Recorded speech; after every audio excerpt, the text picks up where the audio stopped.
Bədən tükləri çox təbii və normal bir şeydir. Bəzi qadınlar qoltuqlarını və ayaqlarındakı tükləri və bığlarını təmizləməkdən imtina edərək bu vəziyyəti qəbul etməyi seçirlər.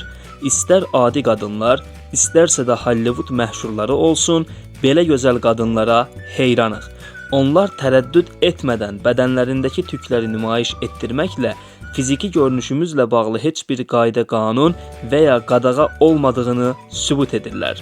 Axı hər bir qadın öz bədəni ilə xoşbəxt olanda gözəldir. İndi isə həmin qadınları sizə təqdim edirik.